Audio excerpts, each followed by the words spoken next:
Hello friends, स्वागत आपका मेरे इस यूट्यूब चैनल पर स्टडी विद निशा। आज हम करेंगे 12th क्लास की पॉलिटिकल साइंस और पॉलिटिकल साइंस का चैप्टर है हमारा 4 और चैप्टर 4 का है पार्ट 2। अगर आपने पार्ट 1 नहीं देखा है तो पहले प्लीज़ आप पार्ट 1 देख लीजिए, जिससे आपको पार्ट 2 जो है वो अच्छे से क्लियर हो जाए। ठीक है, तो चलिए आइए देखते हैं हम पार्ट 2 में क्या इम्पोर्टेंट है हमारे लिए, उसके बारे में पढ़ेंगे हम। तो चलिए शुरू करते हैं। देखिए, जो सबसे पहला टॉपिक हो जाएगा इस पार्ट का, पार्ट 2 का, वो ये है चीन आक्रमण।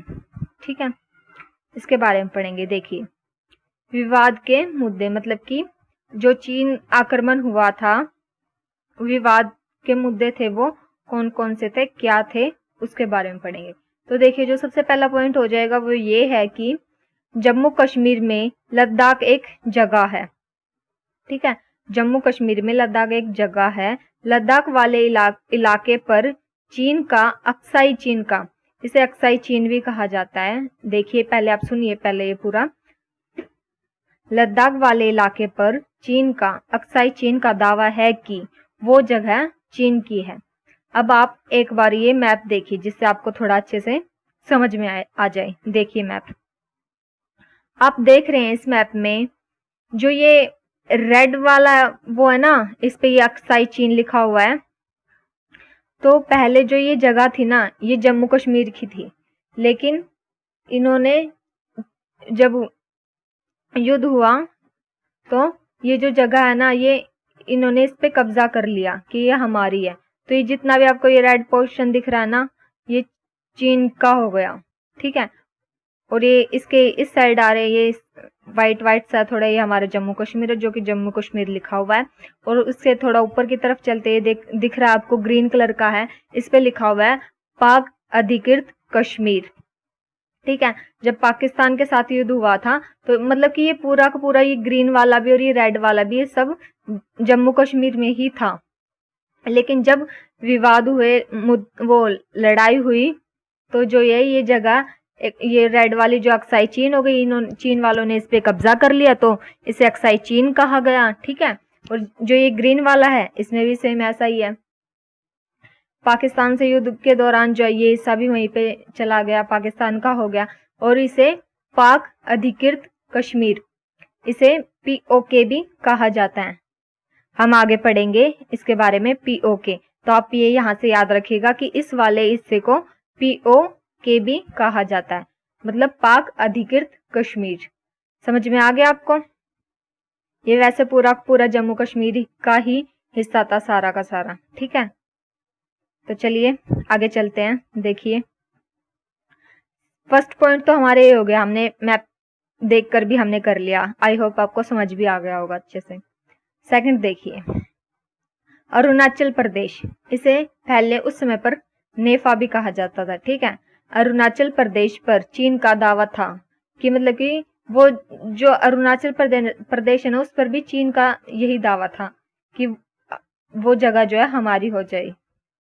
आगे देखिए, थर्ड पॉइंट है जो वो 1950 में चीन ने तिब्बत पर कब्जा कर लिया, जिसका प्रभाव यह हुआ कि भारत और चीन के बीच तिब्बत राज्य खत्म हो गया। समझ में आया आपको? 1950 में क्या हुआ कि चीन ने तिब्बत पर जो है कब्जा कर लिया, मतलब कि ये तिब्बत नाम की एक जगह है, वहां पे जो है चीन ने उस पर कब्जा कर लिया। ठीक है, जिससे ये ऐसा प्रभाव हुआ कि भारत और चीन के बीच जो है, जो वो तिब्बत राज्य जो वो खत्म हो गया। आगे देखिए, तिब्बत के नेता दलाई लामा ने भारत में आने की शरण मांगी। ठीक है, जो ये तिब्बत के नेता है, इनका नाम याद रखिएगा, दलाई लामा। इनके बारे में हम आगे भी पढ़ेंगे बहुत कुछ। देखिए, तिब्बत के नेता दलाई लामा ने भारत में आने की शरण मांगी, परमिशन मांगी कि मुझे भारत में आने की परमिशन दो भारत से। ठीक है, आगे देखिए, प्रारंभ में भारत ने इसका खुले तौर पर विरोध नहीं किया। ठीक है, आगे देखिए, 1959 में दलाई लामा ने भारत में शरण मांगी और हमने शरण दे दी। मतलब कि हमने मीन्स भारत ने शरण दे दी किनको? दलाई लामा को। और ये कौन थे? तिब्बत के नेता थे। याद रखिएगा आप, ये एक एक नंबर में आ सकते हैं ये क्वेश्चन ऐसे ऐसे। ठीक है, आगे देखिए। जिससे चीन बौखला गया और चीन ने कहा कि भारत सरकार हमारे अंदरूनी मामलों में दखलंदाजी कर रहा है। मतलब कि इससे ना भाई जो चीन है ना वो बौखला गया। क्यों? चीन को ये लगा कि है ना ये जो तिब्बत है ये हमारा दुश्मन है। ठीक है, और इसको जो यहाँ के तिब्बत के नेता हैं उनको परमिशन दे दी। किसने? भारत ने। तो इससे है ना चीन ने क्या कहा कि है ना जो भारत सरकार है ना वो हमारे मतलब कि हमारे पर्सनल मामलों में दखल अंदाजी ना करे। चीन ने ऐसा कहा भारत से। आगे देखिए। यह पंचशील समझौते का उल्लंघन है। अगर आपने इस चैप्टर का पार्ट 1 नहीं देखा है तो आप पहले उसको देख लीजिए, क्योंकि पार्ट 1 में मैंने ये पंचशील समझौता जो है वो अच्छे से क्लियर किया हुआ है। तो उसमें है ना एक पॉइंट ये लिखा हुआ था कि जो ये पंचशील समझौता है ना उसमें है ना ये बताया था कि समझौता करते वक्त कि है ना वो एक दूसरे की संपूर्णता का सम्मान करेंगे और ये लिखा हुआ था कि एक दूसरे के अंदरूनी मामलों में दखल अंदाजी ना करेंगे। मतलब कि भारत और चीन ने समझौता करते वक्त ये साफ साफ बोल दिया था कि हम दोनों भाई एक दूसरे के पर्सनल मामलों में दखल अंदाजी नहीं करेंगे। ठीक है, उन्होंने ऐसा बोल दिया। लेकिन अब चीन ने ये बात की कि यह पंचशील समझौते का उल्लंघन है। मतलब कि भारत ने इस चीज का उल्लंघन किया, ये बात न मानकर की, और वो फिर भी हमारे जो ये पर्सनल मामले अंदरूनी मामले इसमें दखल अंदाजी कर रहे हैं, ऐसा चीन ने कहा। आपको समझ में आ गया होगा। अगर नहीं भी आया ना तो आप पहले पार्ट 1 देख लीजिए, उसमें आपको अच्छे से मैंने क्लियर कर किया हुआ है ये पंचशील समझौता, और फिर आप ये पार्ट 2 देखिए। ठीक है, आगे देखिए। सीमा विवाद, इसके बारे में थोड़ा सा पढ़ लेते हैं हम। देखिए, अंग्रेजों के समय में निर्धारित की गई सीमा रेखा को चीन ने मानने से इनकार कर दिया। ठीक है, अंग्रेजों के समय में निर्धारित की गई जो सीमा थी उस सीमा को ये चीन वालों ने मानने से इनकार कर दिया कि भाई हम नहीं मान रहे। आगे देखिए। 1957 से 1959 के बीच चीन ने अक्साई चीन इलाके पर कब्जा कर लिया और एक सड़क बनाई। ठीक है, क्या किया भाई चीन ने? जो है अक्साई चीन के इलाका था जो उस पर कब्जा कर लिया और वहां पर एक सड़क बनाई। इससे भारत को नुकसान पहुंचना ही था। ठीक है, आगे देखिए। इसी समय विश्व में क्यूबा मिसाइल संकट चल रहा था, तभी चीन ने भारत पर आक्रमण किया। अभी आप देखेंगे कि क्यूबा मिसाइल संकट क्या है। तो मैं आपको बता दूं कि जैसे ही हमारी ये फर्स्ट बुक जो है वो कंप्लीट हो जाएगी, इसमें 9 चैप्टर हैं, वैसे ही कंप्लीट होने के बाद हम अपनी सेकंड बुक पढ़ेंगे। और सेकंड बुक में सबसे फर्स्ट मतलब कि पहला क्वेश्चन है, पहला चैप्टर है शीत युद्ध का दौर। ठीक है, तो उस चैप्टर में ये सब चीज अच्छे से क्लियर करवाऊंगी मैं आपको। उसमें ये टॉपिक है कि क्यूबा मिसाइल संकट क्या है। ठीक है, जब हम वो चैप्टर करेंगे उसमें अच्छे से इस टॉपिक के बारे में पढ़ेंगे कि क्यूबा मिसाइल संकट क्या है। अभी फिलहाल आप बस इतना जान लो कि इसी समय विश्व में क्यूबा मिसाइल संकट चल रहा था। ठीक है, पूरे विश्व में वही क्या चल रहा था? क्यूबा मिसाइल संकट चल रहा था। तभी चीन ने वही इस बात का फायदा उठाया और भारत पर क्या किया? आक्रमण कर दिया भारत पर चीन ने। ठीक है, क्यूबा मिसाइल संकट के दौरान आप याद रखिएगा। आगे देखिए। युद्ध में भारत की हार हुई। जो ये चीन का और भारत का युद्ध हुआ था तो इसमें जो हम थे, हमारा भारत था, वो पराजित हुआ था, उनकी हार हो गई थी। ठीक है, नेहरू जी की बहुत आलोचना हुई। नेहरू जी की भाई इस बात पर बहुत आलोचना जो है वो हुई थी। ठीक है, क्यों? क्योंकि है ना पटेल जी ने भी ये बात कही थी कि आप है ना इस पे चीन पे इतना विश्वास मत करो, ट्रस्ट मत करो, ये कभी भी आक्रमण कर सकते हैं हमारे देश पर। लेकिन नेहरू जी ने जो है उनकी बात नहीं मानी और ऐसे ही तो इस बात को लेके उनकी जो है आलोचना हुई। मैंने ये पार्ट 1 में अच्छे से क्लियर किया हुआ है, तभी मैं आपको बार बार बोल रही हूँ कि पहले आप पार्ट 1 देख लिए अगर आपने नहीं देखा है तो। ठीक है। तो नेहरू जी की बहुत आलोचना हुई। पहली बार उनकी सरकार के खिलाफ अविश्वास प्रस्ताव लाया गया। मतलब कि पहली बार ऐसा हुआ कि उनकी सरकार के खिलाफ क्या हुआ कि अविश्वास प्रस्ताव जो है वो लाया गया। ठीक है, आगे देखिए। रक्षा मंत्री वी.के. मेनन ने मंत्रिमंडल जो है छोड़ दिया। बहुत से मंत्री थे जिन्होंने इस्तीफा वगैरह जो है दे दिया था। तो रक्षा मंत्री थे ये, नाम याद रखिएगा, वी.के. मेनन। इन्होंने क्या किया भाई, मंत्रिमंडल जो है वो छोड़ दिया। आगे देखिए। भारत और चीन युद्ध का असर राजनीतिक पार्टी में भी दिखा।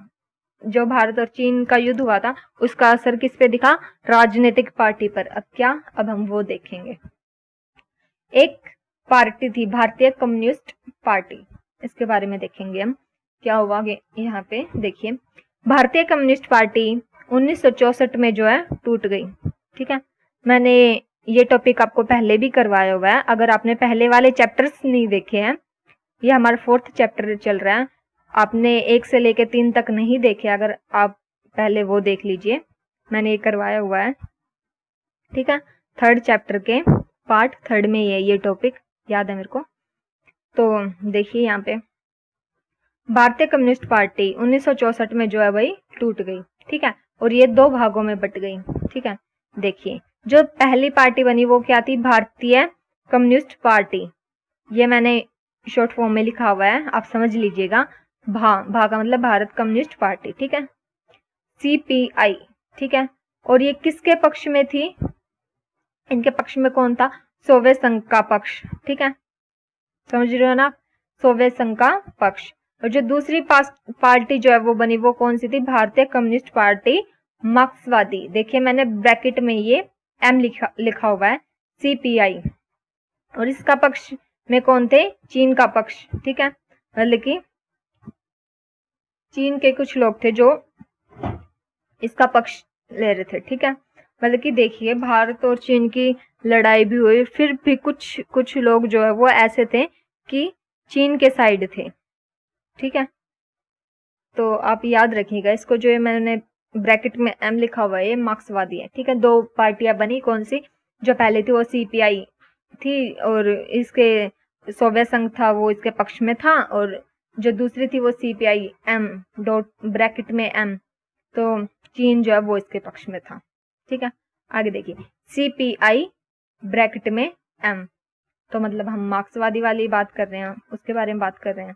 देखिए CPI ब्रैकेट में M के कई नेताओं को गिरफ्तार किया गया चीन का पक्ष लेने के आरोप में। देखिए भाई, ये भारत के नेता थे और चीन के साइड थे, तो ना इसीलिए इनको गिरफ्तार किया गया कि भारत के लोग होते हुए भी चीन वालों के साइड है, तो इस आरोप में इनको गिरफ्तार किया गया।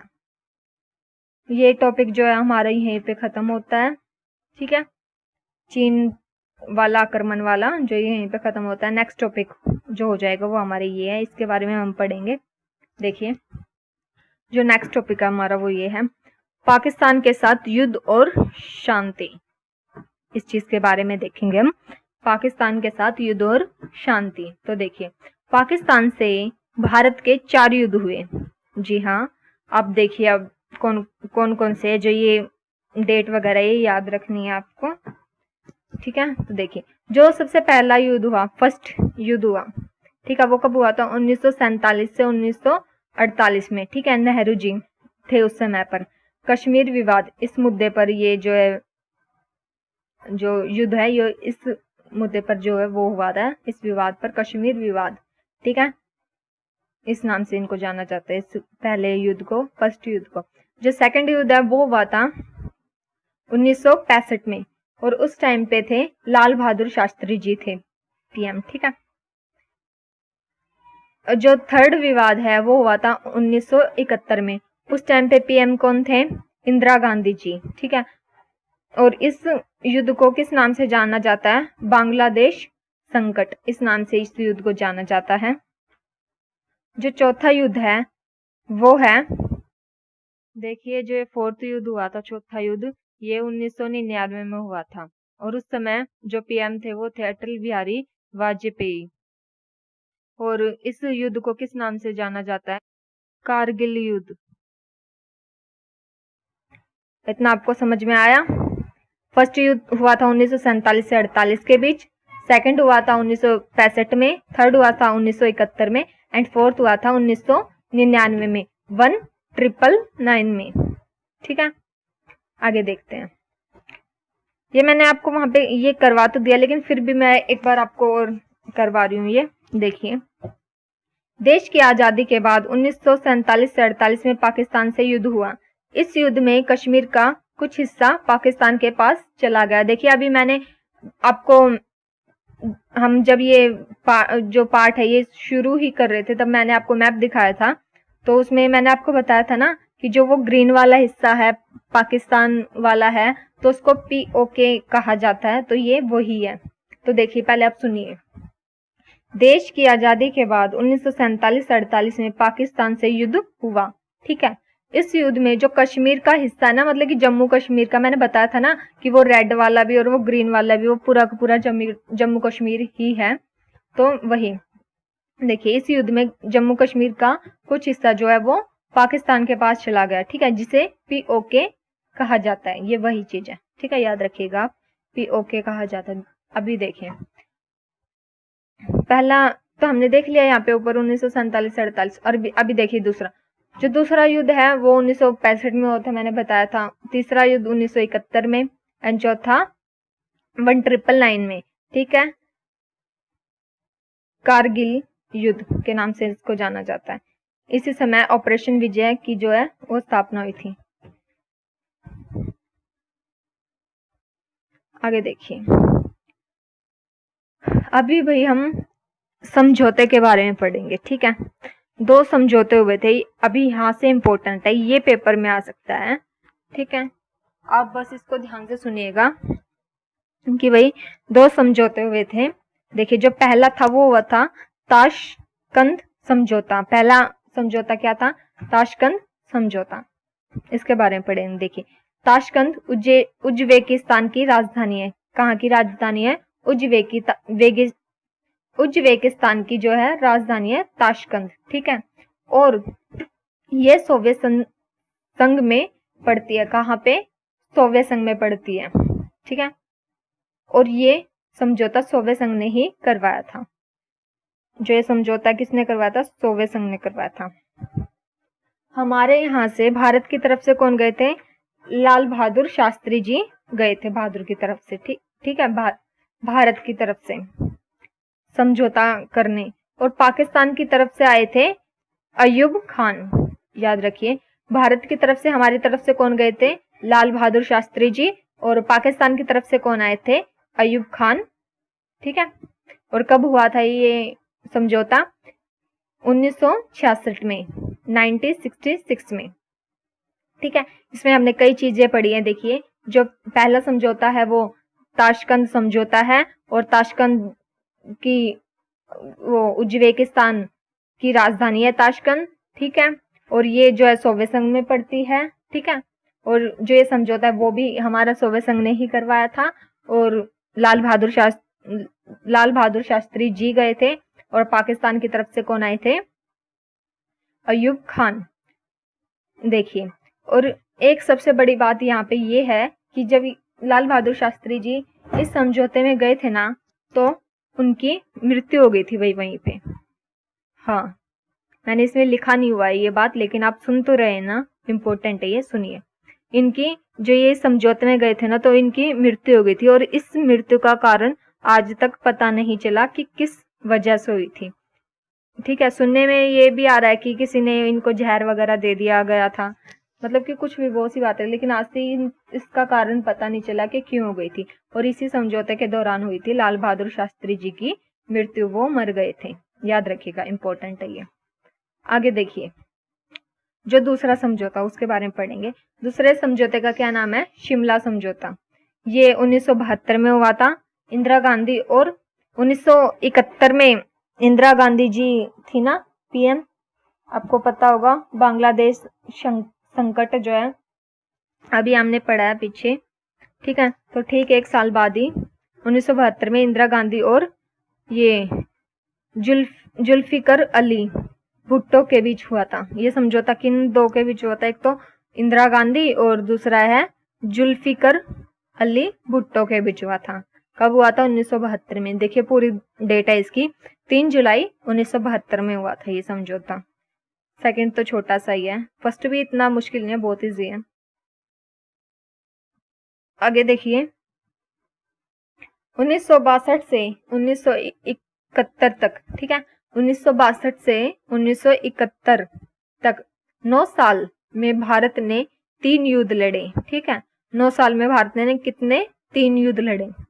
इससे भारत को नुकसान हुआ तथा 1965 के दौरान बिहार में अकाल आ गया। जी हाँ, ये भी जो टॉपिक हमने पढ़ा हुआ है कि 1965 में जो है युद्ध वगैरह हुए थे, जिसकी वजह से सूखा पड़ गया था, बिहार में अकाल आ गया था। अकाल आने का मतलब ऐसा है कि जब युद्ध हुआ था तो ऐसी स्थिति हो गई थी कि मतलब कि सब कुछ जो है खत्म ही हो गया था, अकाल आ गया था। इसका मीनिंग ये है। आपने, तभी तो मैं आपको बार बार बोल रही हूँ, अगर आपने पहले वाले चैप्टर नहीं देखे हैं तो आप वो देख लीजिए, क्योंकि ये जो जितना भी हम पढ़ रहे हैं ना, इनका एक दूसरे से कनेक्शन होता है। ठीक है, तो उसमें ये जो टॉपिक है ये पूरा अच्छे से क्लियर किया हुआ है। और ये मैं बता रही हूँ आपको, पार्ट 3 का है ये टॉपिक, आई थिंक पार्ट 3 के, चैप्टर 3 के पार्ट 3 का। ठीक है, वहाँ का ये तो आपने नहीं देखा तो वो देख लीजिए। अगर आप चाहते हो कि ये अच्छे से समझ आए मेरे को, तो आप पहले वो से देख लीजिए। आगे चलते हैं। देखिए अकाल आ गया, हमने इतना पढ़ा ना। 1965 के दौरान बिहार में अकाल आ गया और देश की अर्थव्यवस्था को हानि हुई। ठीक है, मानसून की असफलता हुई। ठीक है, ऐसे में हमारे पास संसाधन कम थे। ठीक है, जो संसाधन थे वही वो कम थे, क्योंकि लड़ाई वगैरह हो गई थी, तो ऐसे में सब कुछ जो है वो तहस नहस हो गया था, और जो संसाधन बचे थे वो बहुत ज्यादा कम थे। ठीक है, अर्थव्यवस्था को भी हानि पहुंची थी, देश की जो अर्थव्यवस्था है। तो 1962 के बाद यह संसाधन रक्षा क्षेत्र में लगाने पड़े। 1962 के बाद क्या हुआ कि जो ये संसाधन है वो रक्षा क्षेत्र में लगाने पड़े। आगे देखिए, भारत को सैन्य ढांचे का आधुनिकीकरण करना पड़ा। मतलब कि अभी लड़ाई हो गई, उसके बाद क्या करना पड़ा कि भारत को जो सैनिक वगैरह है उनके ढांचे का जो है आधुनिकीकरण करना पड़ा। आगे ये देखिए 1962 में रक्षा उत्पाद विभाग इसकी स्थापना हुई और 1965 में रक्षा आपूर्ति विभाग की जो है स्थापना हुई। इस चीज पे ध्यान दिया गया, सैनिक वगैरह पे। आगे देखिए, इसी दौरान 1961 से 1966 की पंचवर्षीय योजना के बाद आगे पंचवर्षीय योजना जो है रोकनी पड़ी। क्यों? क्योंकि भाई ये जो युद्ध वगैरह हुए थे इससे बहुत ज्यादा जो है नुकसान हुआ था।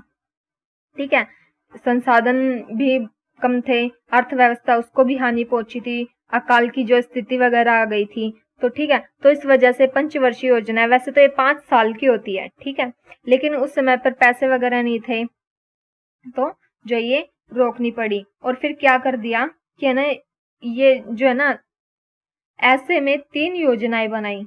क्या बनाई? 3 योजना 1-1 साल की बनाई। पहले क्या था कि पंचवर्षीय योजना थी सीधा 5 साल की, लेकिन अब ऐसा नहीं है, 3 योजनाएं बनाई 1-1 साल की। ठीक है, वो देखते हैं। ये पंचवर्षीय योजना वाला टॉपिक भी मैंने करवा रखा है आपको। अब 4th चैप्टर का पार्ट 1 ही देख लीजिए, उसमें है ये। तो जो ये 3 योजना है इसके बारे में पढ़ेंगे। जो फर्स्ट योजना थी वो 1966 से जो फर्स्ट योजना थी वो 1966 से 1967 तक थी। कब से कब तक थी? 1966 से 1967 तक थी। और दूसरी सेकंड जो थी वो थी 1967 से 1968, और तीसरी वाली थी 1968 से 1969। ठीक है, 3 योजनाएं थी 1-1 वर्ष की, याद रखिएगा। और ये जो डेट, ये जो सन वगैरह है ये भी आप याद रखिएगा। पहली कब से कब तक थी, दूसरी कब से कब तक थी, और तीसरी कब से कब तक थी। आगे देखिए 1971 की जंग जीतने के बाद इंदिरा जी की लोकप्रियता बढ़ गई।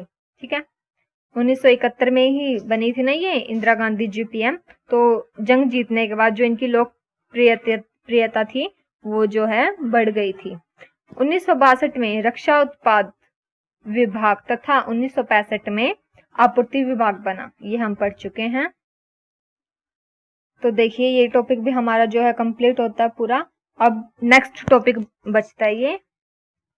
ठीक है, इसे और देख लेते हैं हम क्या है।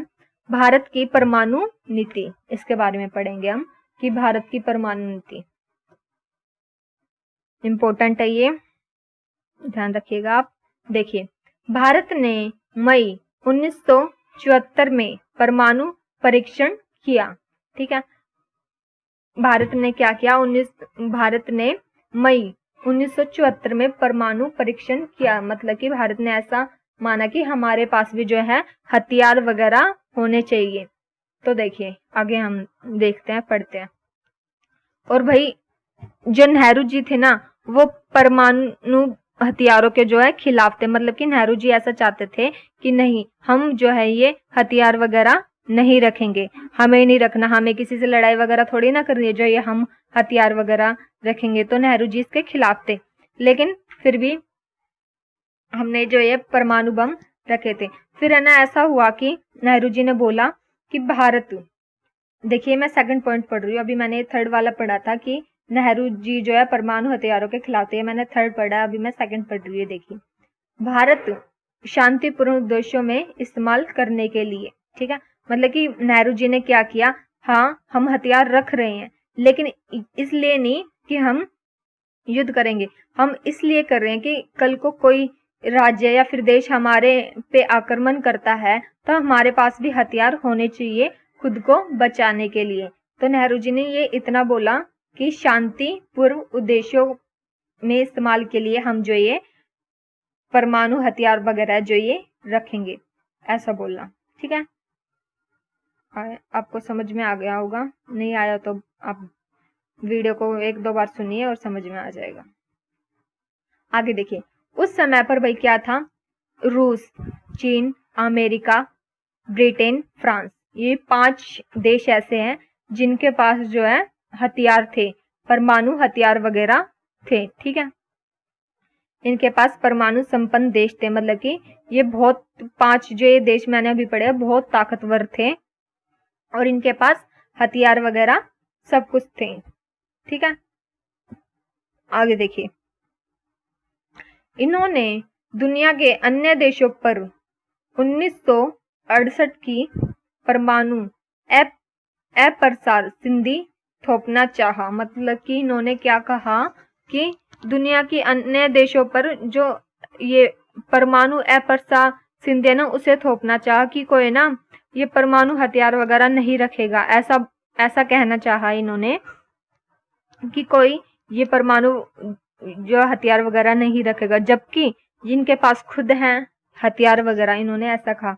और भारत इसको भेदभावपूर्ण मानता था। मतलब कि भारत इसका जो है विरोध करता था। क्यों? भारत को पता था उनके पास हथियार वगैरह हैं और वो खुद किसी और देशों पर या फिर हम पर ऐसा बोल रहे हैं कि हमें हथियार वगैरह रखने की मनाही है, इजाजत नहीं है, परमिशन नहीं है। तो जो भारत जो है इसका विरोध करता था, भेदभाव से पूर्ण मानता था। मतलब कि ये भेदभाव नहीं होना चाहिए, तुम्हारे पास भी तो हथियार है, हम भी तो रख सकते हैं। तो भारत ने ऐसा कहा। आगे देखिए, भारत ने इस संधि पर दस्तखत करने से इनकार कर दिया।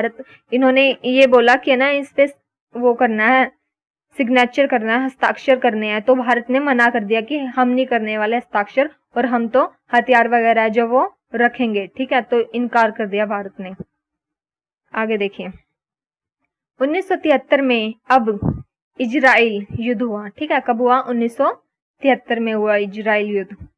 पूरे विश्व में तेल की कीमत जो है वो बढ़ गई, हाहाकार मच गई, महंगाई बढ़ गई। ठीक है, तो ये पार्ट इतना ही था, पूरा कंप्लीट होता है और साथ के साथ हमारा चैप्टर भी पूरा कवर होता है। जो 4th चैप्टर है इसके मैंने सिर्फ 2 ही पार्ट बनाए, पार्ट 1 और 2। मैं ज़्यादा पार्ट नहीं बना रही हूँ कि पार्ट 3rd भी बनाओ 4th भी बनाओ। मैं बस इतना चाह रही हूँ कि जल्दी से जल्दी हमारा जो ये सिलेबस खत्म हो और हम अपनी 2nd बुक पे आए। ठीक है, वैसे जितना इम्पोर्टेंट था, जो जो इम्पोर्टेंट था वो मैंने करवा दिया आपको, क्योंकि बच्चे भी ज़्यादा पार्ट्स नहीं देखते, वो भी ये सोचते कि जल्दी से चैप्टर खत्म हो। तो मैंने भी इसलिए 2 ही पार्ट बनाया, पूरे 2 पार्ट में ही ये जो 4th चैप्टर है पूरा का पूरा कवर किया है मैंने। बस इनके ज़्यादा पार्ट नहीं होंगे, सिर्फ 1, 2 या 3 से ज़्यादा तो होने ही नहीं वाले, 4 तो कभी नहीं होंगे, 3 पार्ट तक मैं कवर ही करवाऊंगी। लेकिन ये जो 4th चैप्टर है ये हमने 2 पार्ट में ही कवर किया है। ठीक है, आपको वीडियो अच्छी लगी हो तो लाइक एंड सब्सक्राइब ज़रूर कीजिएगा, और जो न्यू स्टूडेंट है वो जुड़ रहे हैं हमारे इस चैनल से तो वो भी सब्सक्राइब कर लीजिएगा।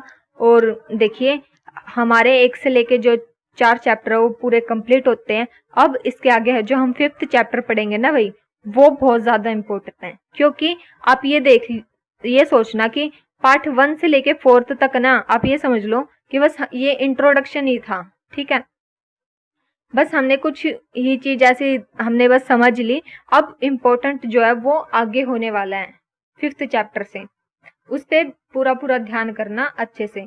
आप 4th चैप्टर है वो जो कंप्लीट कर लो 1 से लेके 4 तक। मैं बहुत जल्द 5th चैप्टर की वीडियो अपलोड करूंगी, और वो बहुत ज़्यादा इंपॉर्टेंट है। उससे आगे वाले जितने भी चैप्टर है 5, 6, 7, 8, 9 तक हैं, वो सारे के सारे इंपॉर्टेंट है। ये जो 1 से लेके 4 तक थे ये फिर भी बहुत ईजी थे, पर इम्पोर्टेंट वो है, पेपर वहां से आएंगे जो भी है। ठीक है, तो और जैसे ही हमारी जो ये फर्स्ट